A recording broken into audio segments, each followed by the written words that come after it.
Buen día, hoy 13 de abril 2024. Estamos en una asamblea ordinaria del Colegio Historiador de Sinaloa. Vamos a proceder a escuchar la conferencia de la maestra en Ciencias Mabel Valencia Sánchez, titulada Salvador Alvarado, Vida y Obra. La maestra Mabel Valencia es licenciada en Ciencias de la Comunicación por la Universidad Occidente, tiene maestría en Historia por la Universidad Autónoma de Sinaloa y actualmente está estudiando el doctorado de Educación Humanista en la Universidad Nexum de México. Adelante, maestra, tiene de 20 a 23 minutos para exponer, luego habrá una ronda de preguntas y respuestas. Adelante. Muy bien, gracias, Catarino. Gracias, buenos días. Este año pues ya se cumple el 100 años del aniversario de fallecimiento del general Salvador Alvarado y por ese motivo pues está también esta conferencia, este escrito, ¿no? Salvador Alvarado fue un destacado militar político que participó en la Revolución Mexicana. Nació el 16 de septiembre de 1880 en Culiacán, Sinaloa, pero a la edad de 8 años se fue su familia a Sonora, pues donde inicia su carrera política. Específicamente pues se fue a Potam, uno de los pueblos yaquis de Sonora, ahí que pertenece a Guaymas, Sonora. Participó como comandante militar en varias regiones de México durante la lucha armada en 1913, que por instrucción del general Ignacio Pesqueira se le asignó el área central del estado de Sonora, instalándose en el pueblo de Potam, perteneciente al municipio de Guaymas. Empezó su carrera política a la edad de 17 años, con influencias de varios escritores, entre ellos Samuel Esmay, del cual obtuvo el pensamiento social y reformador de su época, así también como escritores socialistas Saint-Simon, Robert Owen. De ahí su concepción de la política. Fue reconocido por su habilidad técnica y liderazgo, destacándose en batallas como la Decena Trágica en 1913, donde Alvarado defendió el gobierno legítimo de Madero contra el golpe de Estado liderado por Victoriano Huerta, y los generales Manuel Mondragón, Bernardo Reyes, pertenecientes al Ejército Federal. Participó en la defensa del Palacio Nacional de la Ciudad de México y se unió a las fuerzas revolucionarias que se imponían en el régimen de Huerta. También participó en la toma de Torreón en 1914. En esa toma de Torreón pues le valió el reconocimiento y la confianza y el respeto de los revolucionarios, ¿no?, por su desenvolvimiento. En 1915 su vida dio un giro inesperado al ser designado por Carranza jefe militar de la región del suroeste, lo cual comprendía los estados de Tabasco, Campeche, Yucatán, Chiapas y el territorio de Quintana Roo, con el fin de derrotar al líder enequenero Abel Ortiz Argumedo. Una vez que tomó el control Alvarado de esa región, puso en práctica sus ideales idealistas, modernizadores, y obtuvo reputación política en la península de Yucatán, la cual gobernó de 1915 a 1918. Dentro de las aportaciones de Alvarado fue la implementación de reformas políticas y sociales en el Estado, con el objetivo de modernizarlo y promover la justicia social, de los cuales se destacan las siguientes políticas sociales. Laicismo. Durante su gobierno promovió la secularización de las instituciones educativas, la eliminación de privilegios clericales, estableció una política de educación laica y obligatoria, expropió propiedades eclesiásticas y limitó la influencia de la Iglesia en los asuntos públicos. Cabe mencionar que dentro de su gobierno, Salvador Alvarado pues fundó las escuelas de agricultura, artes y oficios, bellas artes y la Escuela Libre de Derecho, ¿no? En cuanto a reforma agraria, Alvarado implementó medidas para promover la redistribución de la tierra y mejorar las condiciones de los campesinos. Se realizaron expropiaciones de las grandes extensiones de tierra y se entregaron parcelas a los campesinos sin tierra. Además, se crearon ejidos y se fomentó la organización de cooperación agrícola. En cuanto a la justicia social, Alvarado buscaba mejorar las condiciones de vida de los pobladores y reducir las desigualdades sociales. Implementó programas de salud, construcción de infraestructura, viviendas populares y desarrollo económico. Además, se preocupó por garantizar salarios justos, estableciendo leyes laborales que protegían a los derechos de los trabajadores. Cabe mencionar aquí que él denominó, o durante su gobierno, prevaleció un estado seco, así le llamaba él, que era libre del alcoholismo entre los indígenas. Participó, en cuanto a la participación ciudadana, Alvarado buscaba fomentar la participación de los ciudadanos en los asuntos públicos, impulsó la creación de sindicatos y organizaciones obreras para representar los intereses de los trabajadores. Además, promovió la participación de la mujer en la vida política y social, otorgándoles derechos y oportunidades para su desarrollo. Más adelante, pues vamos a ver que él es uno de los impulsores del primer Congreso Feminista en México, ¿no? Y en América Latina. Dentro de la modernización, Alvarado tuvo una visión modernizadora y buscó impulsar el impulso de Yucatán, fomentó la construcción de infraestructura como carreteras, puentes, hospitales y escuelas. También impulsó la electrificación de las ciudades y la modernización de los sistemas de transporte y comunicación. Durante su gobierno en el estado de Yucatán, lideró la fracción conocida como los constitucionalistas. Implementó una serie de reformas políticas, sociales y económicas en Yucatán con el objetivo de modernizar la región y promover la justicia social. Dentro del ámbito económico, Alvarado fomentó pues la industria nequenera y buscó regular y promover cambios significativos en beneficio de trabajadores y campesinos. Uno de los aspectos importantes fue la expropiación de las grandes haciendas enequeneras que estaban en manos de pocas familias adineradas conocidas como los varones del Enequén. Alvarado buscaba redistribuir la tierra y los recursos para beneficiar a los campesinos y trabajadores. Además, pues se crearon cooperativas agrícolas y ejidos para que los campesinos pudieran cultivar y cosechar el enequén de manera colectiva, medida que tenía como objetivo promover la justicia social y acabar con las condiciones de explotación que existían en la industria enequenera. A la par, pues buscó modernizar la producción del enequén mediante la introducción de maquinaria y técnicas más eficientes. Promovió la diversificación de la economía regional, fomentando la industrialización y el desarrollo de otras actividades productivas. Como ya les mencioné ahorita, también él en su trayectoria pues tenía ese lado de escritor y pues fundó varios periódicos en Yucatán y en México, ¿no? En el transcurso de su vida fundó el Heraldo de Yucatán, el Diario del Suroeste, El Pueblo. Ya en su trayecto hacia la Ciudad de México, pues también fundó el diario Heraldo del México, también La Voz de la Revolución. Eso ya sería en la Ciudad de México. Pero uno de los logros que yo podría resaltar de él sería que él fue uno de los organizadores o promotores del primer Congreso Feminista en Yucatán en 1916. Ahí pues tenía como impulsora a Elvira Carrillo Puerto. Ella es hermana de Carrillo Puerto, que más adelante sería gobernador, en 1922, gobernador del estado de Yucatán.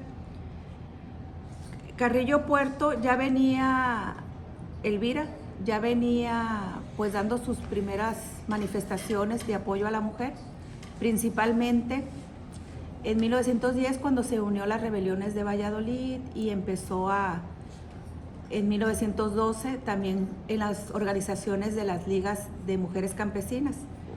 Y pues al acercarse a Salvador Alvarado, pues impulsan el Congreso Feminista de Yucatán. Ahí pues también se menciona que Carranza pues era un promotor de la mujer también, porque él es uno de los que acepta a las mujeres en el ejército y les da la categoría de coronelas, que es el más alto rango que les dio a las mujeres. Pero él mismo, Carranza, pues tumba, o se puede decir, cierra esos beneficios hacia las mujeres, y pues se piensa en las fuentes que he revisado, se piensa que como era muy cercano a Salvador Alvarado, pues ese fue un medio para el Congreso fue un medio para promover el voto hacia la mujer. En Yucatán, el voto de la mujer pues se dio en 1943 y el voto, perdón, déjenme checar si fue ahí, en 1947 se dio en Yucatán a nivel municipios y estado, pero ya a nivel nacional se dio en 1953.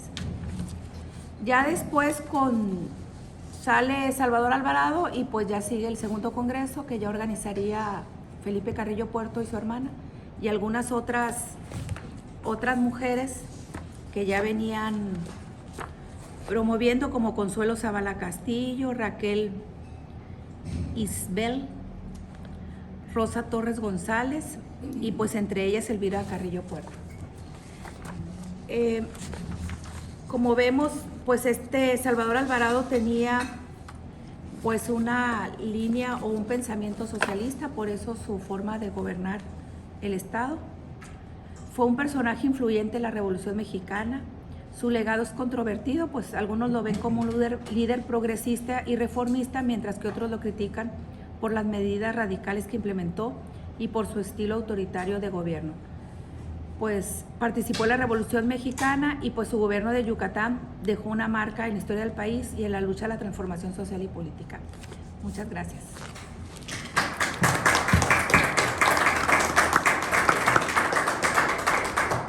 Muchas gracias, maestra. Vamos a pasar a la ronda de preguntas y respuestas. Si hay algún comentario o pregunta. Doctor Rigoberto.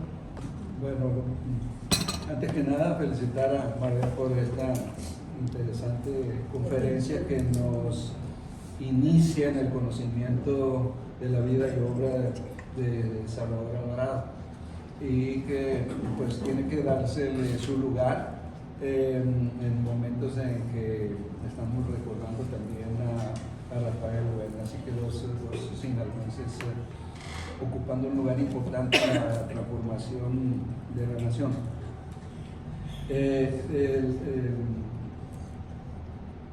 Me gustaría que si pudiera decirnos un poquito más en lo que tiene, aunque no es su punto, pero si le tocó en las lecturas que ha hecho, si le tocó ver pues esa diferenciación entre lo que pudo ser la política de Salvador Alvarado y la política de Felipe Carrillo Puerto, qué diferencia hay, sobre todo que si mal no recuerdo pues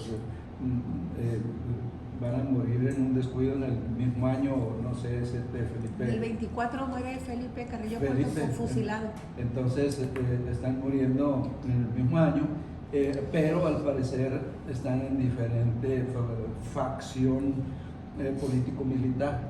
¿En qué medida hay un acercamiento a las políticas sociales de ambos o en qué medida se diferencian? Y aquí también me gustaría conocer la opinión de Mabel en lo que se tiene que ver con algo que me llamó mucho la atención cuando Enrique Peña Gutiérrez de Mocorito hizo su libro sobre Rafael Buena Tenorio, El Cóndor de Mocorito. A mí me atrapó la lectura esa en lo que tiene que ver con los primeros críticos de la revolución. En ese momento yo no tenía en cuenta a Salvador Alvarado, sino que Rafael Buena como crítico de un gobierno que en las vías de institucionalización. Entonces ahí está la crítica, algo se viene haciendo mal y me pareció Rafael Buena como un primer crítico. Pero ahora con estas conmemoraciones y el recordatorio de Rafael Buena en el libro de José C. Valadez, ahí se le da una gran importancia a la lucha conjunta, o sea, la participación conjunta de Buena y Salvador Alvarado. Ahí están tratando pues de que en la sucesión del 23 y 24 pues se impusieran los intereses de los mexicanos, sino la de algunos personajes como Obregón y Calle, ¿no? Entonces,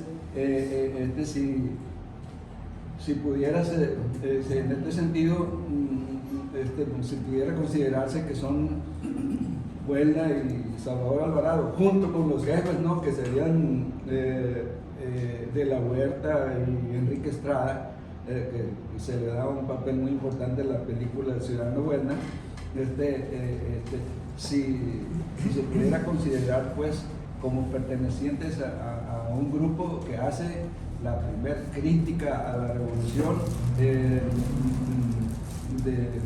la perspectiva de recuperar lo mejor para la vida de los mexicanos de esa época. Eso es, gracias. Doctor Saúl. Bueno, yo para, o si quieres, de uno con uno. está? Como sea, no hay ningún problema. Bueno, continúo entonces. Primero, me parece muy bien el trabajo de Mabel.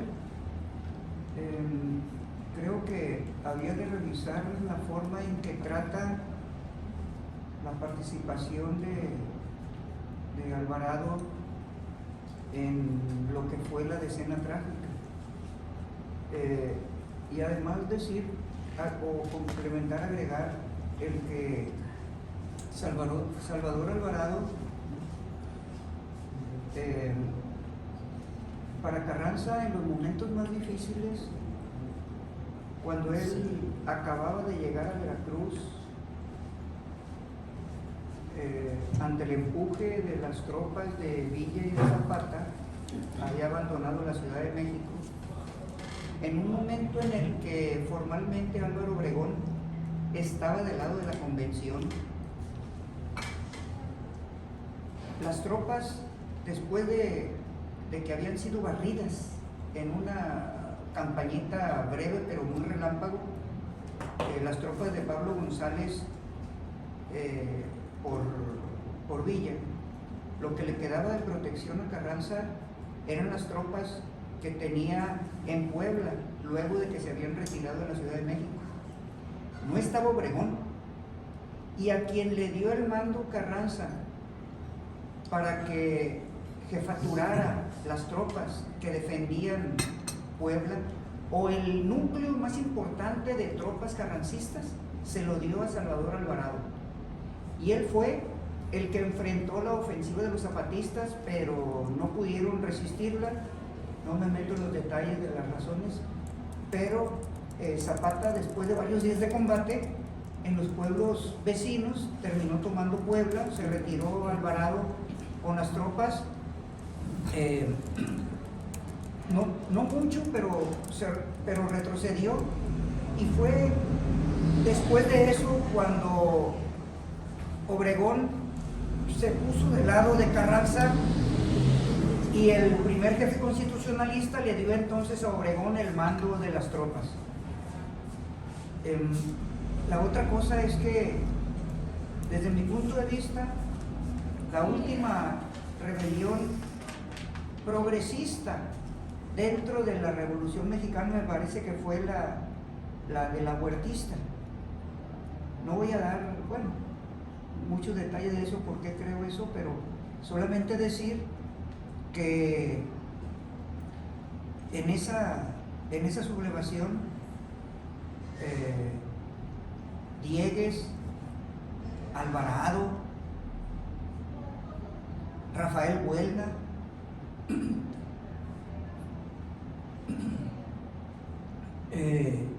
y otros importantes generales constitucionalistas morirían en esa última sublevación, a la que, por cierto, los generales que siguieron la línea de Villa se sublevaron. Los generales villistas, la mayor parte de los que se habían licenciado con él, se sublevaron a favor de la Huerta. Los zapatistas no, porque ya no estaba Zapata, y a la muerte de Zapata, la minoría de generales zapatistas que quisieron seguir con la línea Zapata, ya se habían dispersado sus fuerzas ya no contaban. Y lo que había quedado el zapatismo, que fue asegurado por Gildardo Magaña, ya había negociado con los obregonistas. Pero bueno, en general me pareció muy bueno el trabajo, aunque esperemos que ya lo redondee en el artículo para historieros. Muy bien. Gracias, doctor. ¿Alguien más? Bueno, yo quiero hacer una pregunta. Primero felicitar a la maestra y quiero preguntarle si ha encontrado algunos textos, porque menciona que hay una como faceta de escritor, ¿verdad, de Alvarado? Sí. Si ha encontrado algunos textos, no sé, algún tipo de texto que haya publicado él, o nada más se limitaría a crear los periódicos.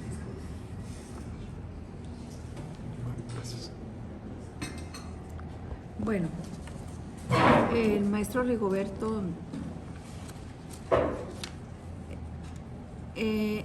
no vi, de hecho en las lecturas que yo hice de Salvador Alvarado no se menciona a Felipe Carrillo Puerto ni como amigo ni nada. Salvador Alvarado pertenecía al PPS y a los partidos socialistas de esa época, pero no vi ninguna relación en ninguna lectura, en ninguna fuente que yo hice con él, sino se nombra más bien a la hermana, como que la hermana fue cercana, no sé si a Salvador Alvarado o a la esposa de él, ¿no? Necesitaría ver las edades o algo, alguna conexión que pueda haber ahí, no lo vi en ninguna fuente. Sí sería bueno revisar ya pues lo que es el gobierno de Felipe Carrillo Puerto, que empieza en 1922, en cuanto termina pues el de Salvador Alvarado, es del 22 al 24, no lo he revisado porque él hace el segundo congreso, y ya la que liderea ese segundo congreso pues ya es su hermana. A su hermana lleva la batuta de ese congreso con esas ideas pues progresistas o esas ideas que tenía acerca de que la mujer debería de tener derechos tanto sexuales como pues derecho al divorcio, también derechos a la votación, que eran los derechos que ella pedía. Que claro, que en el Congreso, dentro de sus objetivos, es que dice que son planteamientos, o sea, no son leyes, pues van a ser planteamientos que se van a proponer al gobierno y etcétera. Y pues ya vemos que hasta 1953 pues se hizo lo del voto, lo que ella promovía en 1916, pues, por ejemplo, Elvira Carrillo Puerto. Pasaron algunos años en eso. Voy a tomar en cuenta ese comentario, revisar el gobierno de Felipe Carrillo Puerto, a ver la similitud, pero en lo que es Salvador Alvarado no se menciona a él, se menciona a la hermana. Y pues revisar esos textos que me dijo que no los he revisado, de Buelna, de José C. Valadez y Enrique Peña. De hecho, tengo un escrito de José C. Valadez que habla sobre Salvador Alvarado, que encontré en la red. Y pues no mencionan a Buelna tampoco.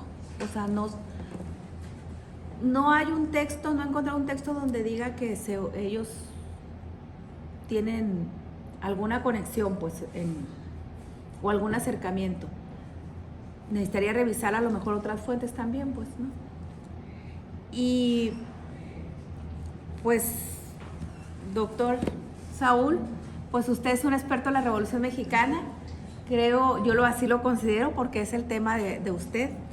Y sí, a lo mejor sí necesito más lecturas acerca de la Revolución Mexicana para ir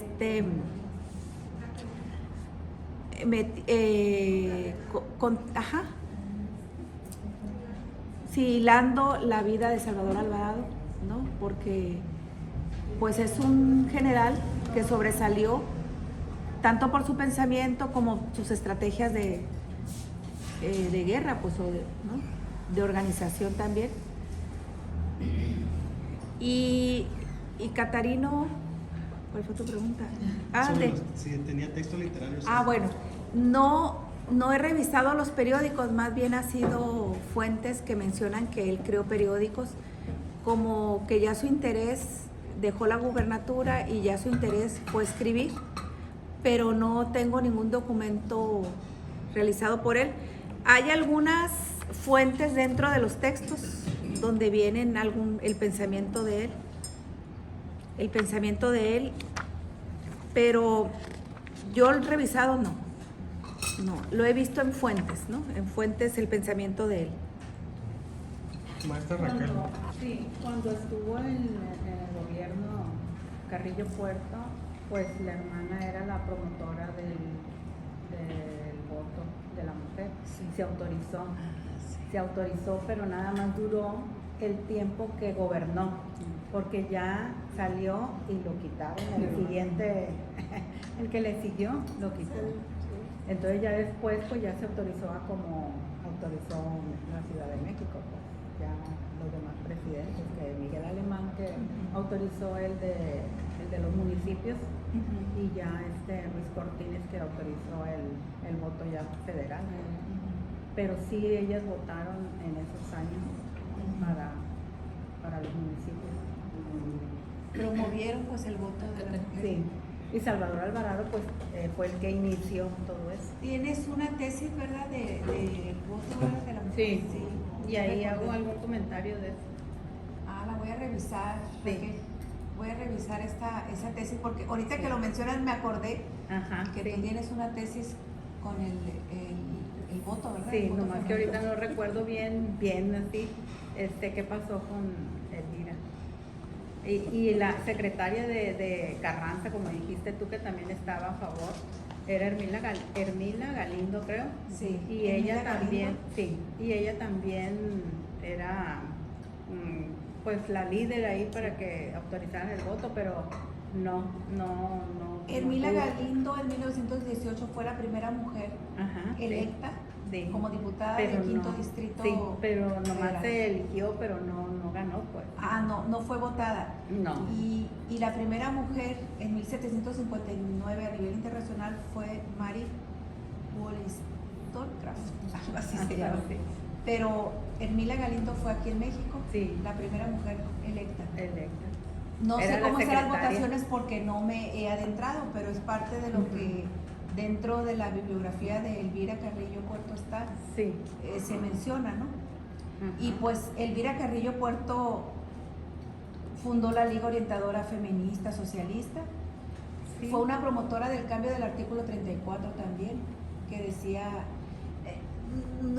el artículo 34 dice que pues los derechos de las personas, de los hombres y de las mujeres, y ella la cambió porque pues quería que las mujeres fueran consideradas ya sea para votar o ser electas, pues o sea, ser una parte importante pues dentro de las elecciones de México.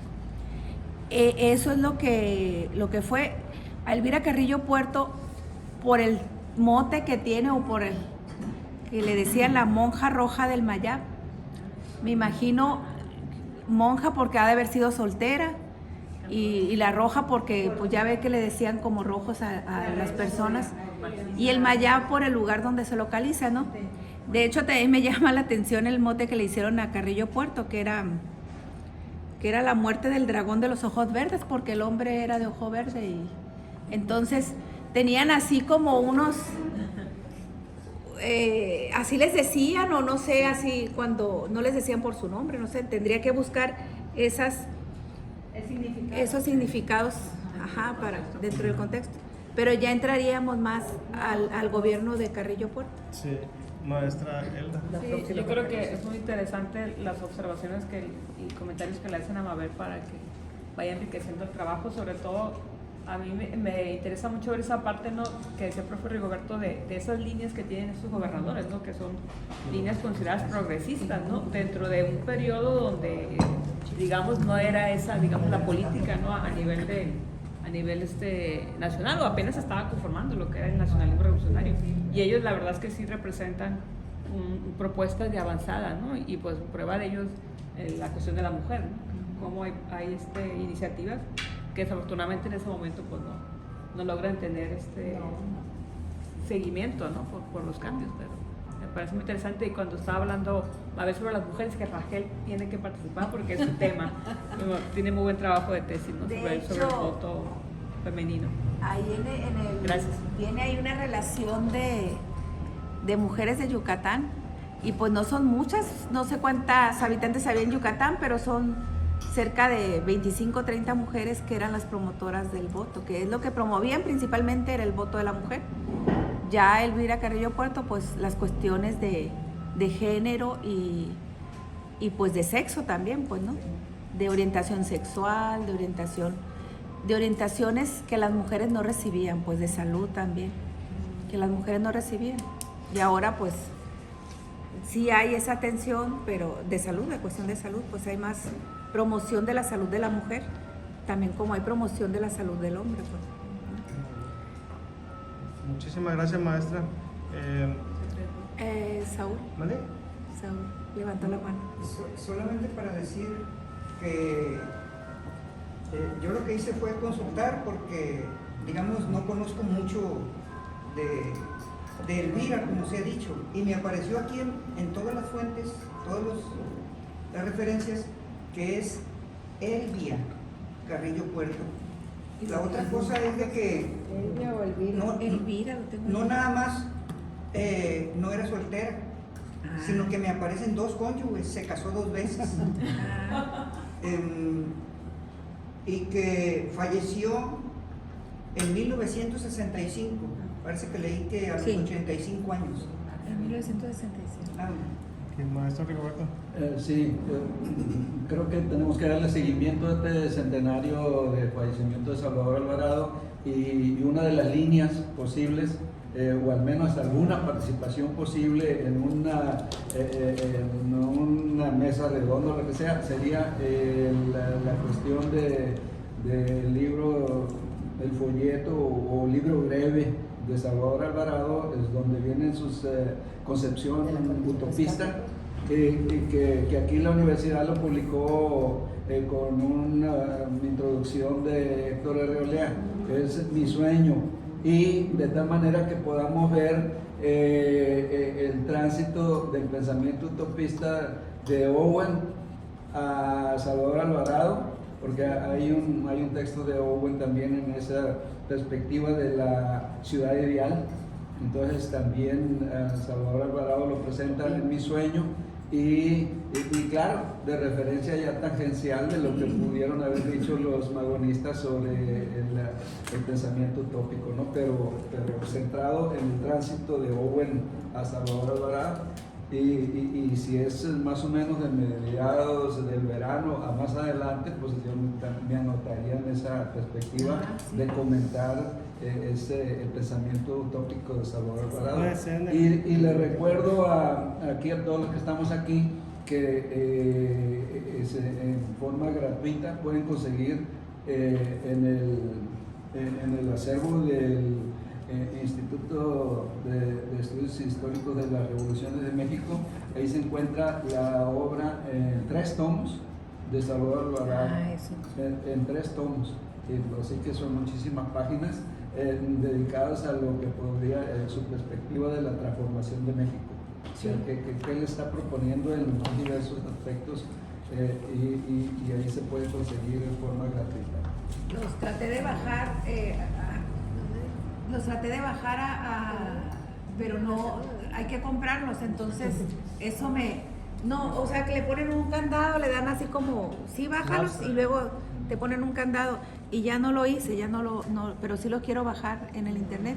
Me encontré un libro que se edita en Yucatán, que es para los niños de primaria, y es sobre Salvador Alvarado. Es un libro con letra número 16, con imágenes, con ilustraciones, ahí lo tengo.